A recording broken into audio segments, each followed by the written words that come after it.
Namaste. Welcome to Temple Tour with Geetanjali.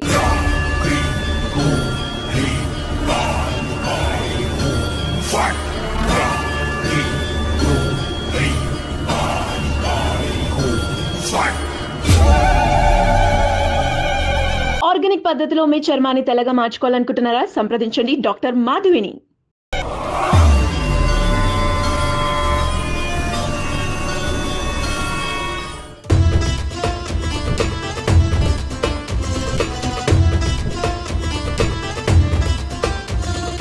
ఇవాళ మనం దర్శించుకోబోతున్న ఆలయం హైదరాబాద్ నానక్రామ్గూడలో ఉన్నటువంటి మహంకాళి దేవాలయం.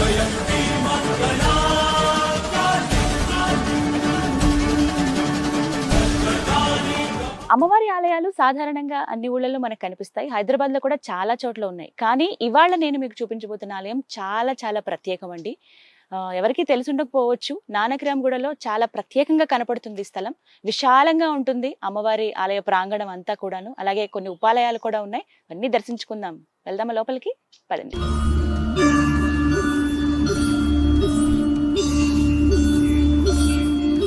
ప్రశాంతంగా ఉందో తెలుసా ఇక్కడ అసలు. చాలా పెద్ద ప్లేస్. బయట నుంచి చూస్తే నేను ఇంత ఉంటుంది లోపల అని అనుకోలేదు. ఇక్కడ గుండం కూడా ఉంది, నీళ్లు. ఈ వాటర్ తీసుకెళ్తారు అనుకుంటా అమ్మవారి కోసం. ఇక అమ్మవారి గుడి లోపలికి వెళ్లే ముందు ఇక్కడ ఫస్ట్ మనకి అమ్మవారి ఆయుధం త్రిశూలం కనిపిస్తోంది, ధ్వజస్తంభం. లోపలికి వెళ్దామా? పదండి. అమ్మవారి రూపం ఎంత చక్కగా కనబడుతుందో కదా. ఇక్కడి నుంచే దర్శనం చేసుకోవచ్చు. అంత నిండుగా కనబడతారు అమ్మవారు. ఆలయం లోపలికి రాగానే ఇక్కడ హోమాలు అవి జరుగుతాయి. దానికి దర్శనంగా ఇక్కడ చూడొచ్చు. అలాగే కొబ్బరికాయలు ఎవరైనా కొట్టాలంటే ఇక్కడ కొట్టేయచ్చు అనమాట. అమ్మవారి చిన్న రూపం ఇక్కడ మనకు కనిపిస్తుంది. ఇక దేవి దర్శనానికి వెళ్ళిపోదామా?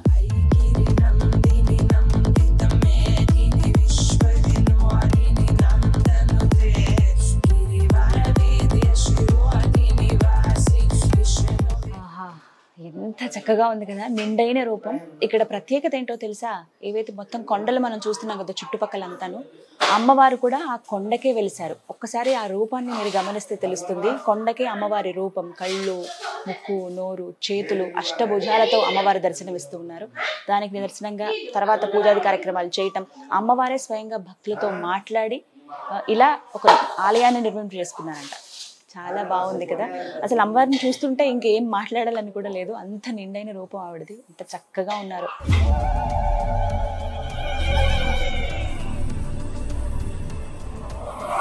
ముందుగా అమ్మవారి విశిష్టత ఏంటండి? ఎలా అసలు స్వయం వ్యక్తం అయ్యారు అమ్మవారు అంటున్నారు కదా, ఏ విధంగా, ఎలా గుర్తించారు, ఎవరు గమనించారు? అప్పుడు ఆ పూర్వకాలంలో మా వాళ్ళు చేసేటోళ్ళు అంత గట్టిగా చేసేటోళ్ళు లేకుండే.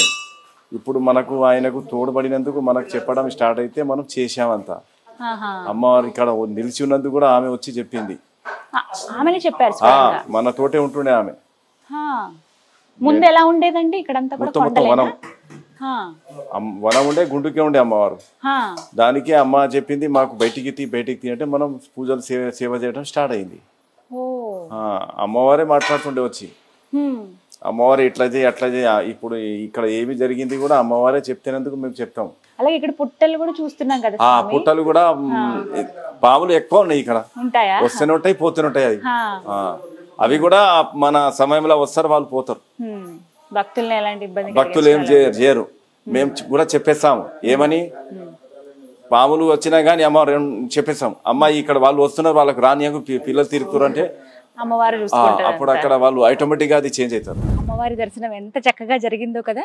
ఇక్కడ మిగతా ఉపాలయాలు కూడా ఉన్నాయి, అటు కూడా వెళ్దాం, దర్శించుకుందాం. కానీ ఈ ప్రాంగణం అంతా ఎంత హాయిగా అనిపిస్తుందో. ఇంకా ఎవరైనా వస్తే అలాగే ఉండిపోదామా కాసేపు అని అనిపిస్తుంది. కుటుంబం అంతా వస్తూ ఉంటారు. ప్రత్యేకంగా ఇక్కడ అమ్మవారికి మంగళవారాలు అభిషేకాలు జరుగుతాయి. అలాగే ఆదివారం, ఈ 2 రోజుల పాటు చాలా వైభవంగా ఘనంగా కనబడుతుంది. నేను వచ్చింది కూడా మంగళవారమే. ఇప్పుడు కూడా భక్తులు రావడం చూస్తూ ఉన్నాము. ఇక్కడ చాలా మంది, అంటే మనకు తెలుసు కదా హైదరాబాద్లో దావత్తులు అంటుంటారు కదా, ఇక్కడ జరుపుకుంటూ ఉంటారు. ఏమైనా మొక్కుబళ్ళు ఉంటే ఇక్కడ చెల్లించుకుంటూ ఉంటారు అనమాట. అమ్మవారికి ఎంతమంది వచ్చినా సరిపోయేంత ప్లేస్ ఉంది. అమ్మవారు ఈ విధంగా ఆలయాన్ని నిర్మించుకున్నారంటే నిజంగా గొప్ప విషయం అది. మిగతా ఆలయాలు కూడా ఉన్నాయి, చూద్దాం పదండి.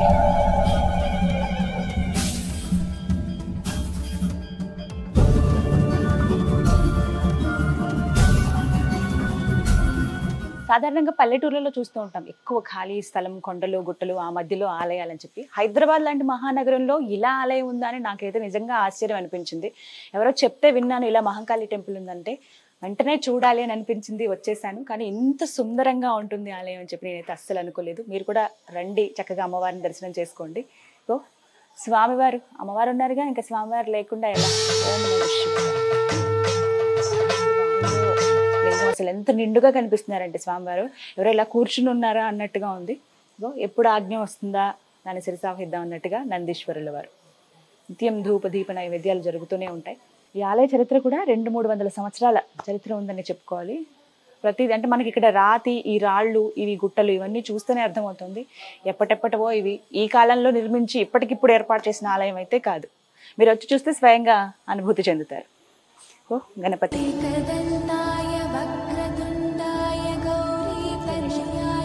వస్త్రాన్ని కూడా సమర్పించారు. సో వృక్షం, ఈ వృక్షాలు ఇవి చూస్తే అర్థమవుతుందండి ఎన్ని ఏళ్ల క్రితమో అని చెప్పి. కొండలు, ఒకసారి మీకు ఈ గుట్టలు చూపిస్తాను చూడండి. ఇక్కడ మొత్తం ఇలాంటి గుట్టలే కనిపిస్తాయి. వీటన్నిటి మధ్యలో మనకి ఆలయం ఉందన్నమాట. మొత్తం కొండలే. కొంచెం ఆ గుర్తు తెలియటానికి ప్రత్యేకంగా ఇలా తెలుపు, ఎరుపు రంగులు వేశారు. నానక్రామ్గూడలో మీరు లొకేషన్ పెట్టుకుని రావచ్చు. మహంకాళి దేవాలయం నానక్రామ్గూడ. బయట నుంచి చూస్తే ఒక చిన్న గేట్, మీకు అస్సలు అలా అనిపించదు. కానీ లోపలికి వచ్చి చూస్తే ఇంత పెద్ద ప్లేసా అని అనుకుంటారనమాట. శివుడిని చూసాం కదా, శివలింగం ఎంత చక్కగా ఉందో. మరొక ఉపాలయం ఉంది, హనుమాన్ వారి దేవాలయం. అది కూడా చూద్దామా, రండి.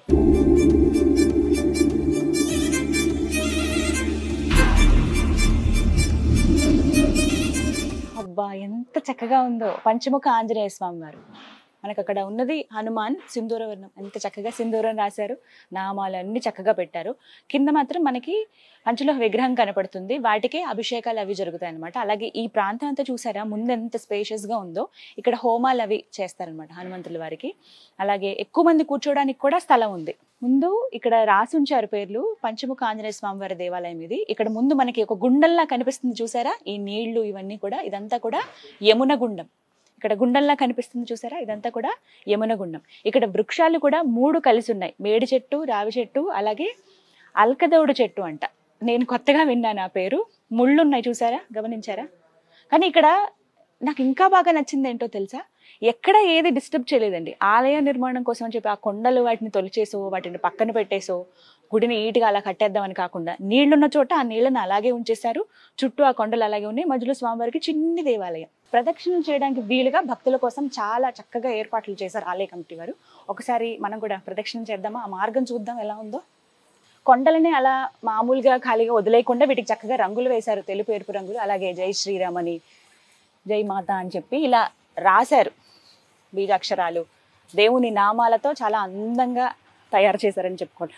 ఎంతమంది చూడండి, కొండల మధ్యలోంచి, ఈ మార్గంలో మధ్యలోంచి వస్తుంటే చాలా చాలా బాగుంది. మంచి అనుభూతి. టెంపుల్స్ అనగానే మనకు ఒక పాజిటివ్ ఎనర్జీ వస్తుంది కదా. ఇగో ఇవి వృక్షాలు, 3 చెట్లు కలిసి ఉంటాయి. ఇంత పెద్ద పెద్ద ముళ్ళు ఉన్నాయో, ఎంత పెద్ద చెట్టు, చాలా ఎక్కువగా విస్తరించింది. 3 చెట్లు కలిసి ఉన్నాయి ఇక్కడ హనుమాన్ దగ్గర. అప్పుడు హనుమంతుల వారికి మనం ప్రదక్షిణ చేసినట్టు ఉంటుంది. అలాగే 3 వృక్షాలకు కూడా ప్రదక్షిణ చేసినట్టే. ఈ విధంగా జై బజరంగబలి. స్వామివారిని అతి దగ్గర నుంచి కూడా దర్శనం చేసుకోవచ్చు. ఇగోండి ఇక్కడ గుండాలు ఉన్నాయి. ఇవన్నీ ఎప్పుడు నిత్యం నీళ్లు ఉండనే ఉంటాయట, కొంచెం జాగ్రత్తగా వెళ్ళాలి. ఆంజనేయ జై హనుమాన్, జై శ్రీరామ్. ఎంత చక్కగా ఉన్నారో. ఇది కూడా మీరు గమనించారా, కొండకే హనుమంతుల వారి రూపం ఇలా ఏర్పడిందండి. ఇది ఎవరో ఏర్పాటు చేసిందో, ఏవో విగ్రహాలు తీసుకొచ్చిందో, రాతి మీద చెక్కినవో కాదు. ఇక్కడ ఆలయంలో ఉన్న ప్రతిదీ అలాగే. మనం అమ్మవారి రూపం కూడా అలాగే చూసాం. ఆమె ఆ గుండ అంటే ఆ రాతికే, ఆ పెద్ద బండకే ఆవిడ రూపం ఏర్పడింది అంటే ఆమె అక్కడ వెలసిందని. అలాగే ఇక్కడ హనుమంతుల వారు కూడా అంతే, సేమ్. మొత్తం సింధూర వర్ణం ఇంకా ఎక్కువ వేసేటప్పుడు బయటికి ఇలా మనకు కనబడుతుంది ఆయన రూపం అంతా కూడా. ఇంత బలవంతుడు కదా. ఇక్కడ ఇంకొక ప్రత్యేకమైన విషయం చెప్పాలి మీకు. ఆలయ ప్రాంగణంలో మొత్తం 3 గుండాలు మనకు కనిపిస్తాయండి. ఒకటి అమ్మవారి ఎదురుగుండా ఉన్నది గంగ గుండం, అందులో నిత్యం నీళ్లు ఉండనే ఉంటాయి, అది ఏ కాలం అయినా కూడా. ఇక్కడ కూడా అంతే, ఆంజనేయ స్వామి వారి ముందు ఉన్నది యమున గుండం, అలాగే సరస్వతి గుండం అని చెప్పి ఇంకొంచెం దూరంలో ఇంకా కొద్దిగా ముందుకు మనకు కనిపిస్తుంది. 3 గుండాలు మీరు చూడొచ్చు, ప్రతి నిత్యం నీళ్లు ఉంటాయి. ప్రత్యేకంగా ఇంకొకటి ఏంటంటే 3 గుండాలలో నీళ్లు వేరే వేరేగా మనకు కనిపిస్తాయి. రుచి వేరేలాగానే ఉంటుంది. అంటే అడిగితే పంతులు గారు చెప్పారు, మీరు ఒక పాత్రలో వేస్తే రంగు కానీ కొంచెం తేటగా కనపడతాయి, కొంచెం కొద్దిగా ముదురు రంగులో కొన్ని నీళ్లు, అలా 3 వేరువేరుగా ఉంటాయి అన్నమాట. రుచి కూడా అలాగే ఉంటుంది, కొంచెం తీయదనం, కొంచెం చప్పగా అలా ఉంటాయంట నీళ్లు కూడా. అదంతా నిజంగా దేవుడి మహిమే అనుకోవాలి. ప్రతినిత్యం నీళ్లు ఉండనే ఉంటాయి. ఇది ఈ కాలం ఎండాకాలమా లేకపోతే చలికాలమా వర్షాకాలం అని కాదు, చాలా చక్కగా ఉంది నిజంగా. అంటే వాటికి అవే ఏర్పడినవి ఈ ప్రకృతిలో, ఎంత అందంగా ఉంటాయి అంటే అంతా అమ్మవారు ఆ స్వామివారి కృపే కదా ఇదంతా. ఎవరో ఏర్పాటు చేసిందో నీళ్లు తీసుకొచ్చి నింపిందో కాదు, ఇది స్వయంగా అలాగే అవి ఏర్పడ్డాయి ఈ కొండలు గుట్టలు మధ్యలో. అలాగే ఇంకొక అద్భుతం చూపిస్తాను రండి. ఇక్కడ ఒక శివలింగం, అడుగడుగున మనకి శివలింగాలు కనిపిస్తాయి. ముందు 2 నందులు కనిపిస్తాయి. అలాగే ఇంకొకటి చూపిస్తానన్నాను కదా, ఇలా రండి. సాధారణంగా ఒక శివలింగం పానవట్టం ఉంటుంది, శివలింగం ఉంటుంది, ముందు నందీశ్వరులు కనబడతారు. కానీ ఇక్కడ చూడండి ఒకసారి, ఎంతమంది శివయ్యలో నాకు చాలా ముచ్చటేస్తుంది చూస్తుంటే. నేనైతే ఇక్కడ కూర్చోవాలని ఉంది నాకు కాసేపు.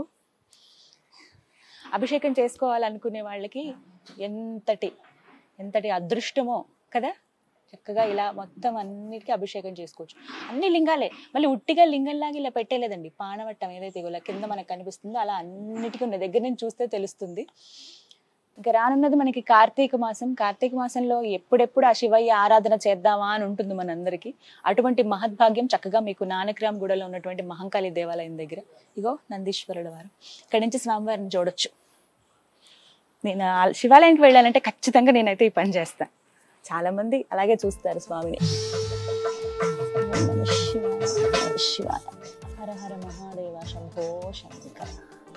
ఎంతటి మహద్భాగ్యమో కదా, నందీశ్వరుల వారి కొమ్ములు పట్టుకుని చక్కగా స్వామివారిని దర్శనం చేసుకోవచ్చు. ఇదైతే నాకు చాలా చాలా అందంగా కనబడుతుంది. మొత్తం ఇంకా పెద్ద పానవట్టం, మొత్తం అన్ని శివలింగాలే.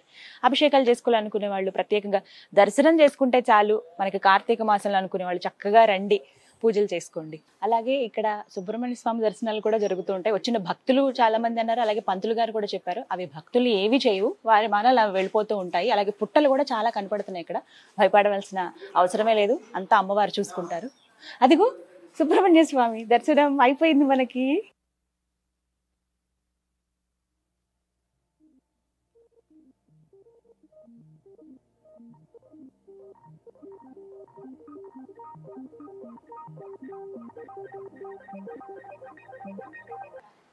ఇక్కడే గుండం కూడా ఉంది. ఇది ఎవరో ఏర్పాటు చేసిన గుండమో కాదు, ఇది ఇంతకు ముందు అలా కొండల మధ్యలో నీళ్లు ఎలా మనకి ఆగిపోయి ఉంటాయో అలా ఉన్నదే ఇది. దాని చుట్టూ పాడవకుండా ఉండడానికి ఇలా పైకి ఇలా ప్రహరీలాగా కొంచెం కట్టారనమాట. ఇగో అక్కడే ఉంది, ఇలా తిరుగుతూ ఉంటాయి మొత్తం అన్ని ప్లేసెస్లో. అలాగే ఇక్కడ తాబేళ్ళు అవి కూడా చూస్తున్నాం ఈ నీళ్లలో. హాయిగా దేవుడి దగ్గర ఉంటే ఏం బాధ ఉంటుంది, ప్రశాంతంగా అవి తిరుగుతూ ఉన్నాయి. చాలా బాగుంది. ఇక్కడ కూడా కాసేపు కూర్చుని మనం రిలాక్స్ అవ్వచ్చు. వాటి దర్శనం కూడా అయిపోయింది. సుబ్రహ్మణ్య స్వామి కూడా దర్శనం ఇచ్చేసాడు మనకి.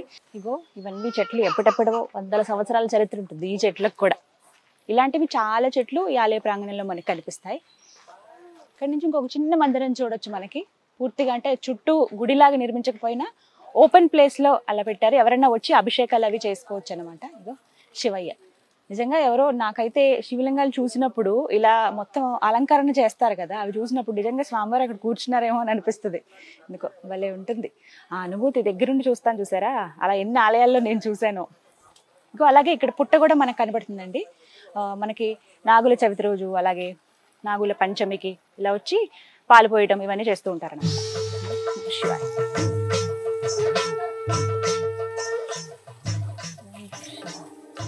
చక్కగా ఉన్నారు, సింపుల్ గా ఉన్నా చాలు. ఆయన విభూతి ప్రియుడు, అలంకరణ పెద్దగా అవసరం లేదు. మనం అడగాలనుకున్నవి ఆయనకు విన్నవించుకోవచ్చు. ఓం నమః శివాయ. ఇక్కడ ఆవులు కూడా ఉన్నాయి, గోసేవ చేసుకోవడానికి కూడా చాలా అనువుగా ఉంటుంది. దగ్గర దగ్గర 10-15 ఆవుల వరకు ఉన్నాయి.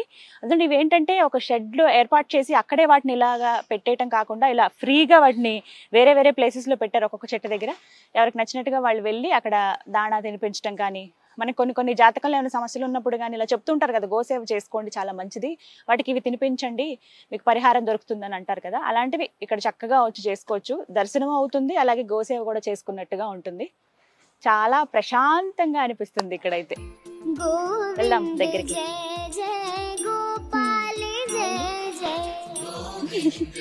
దగ్గరకు వస్తున్నాయి.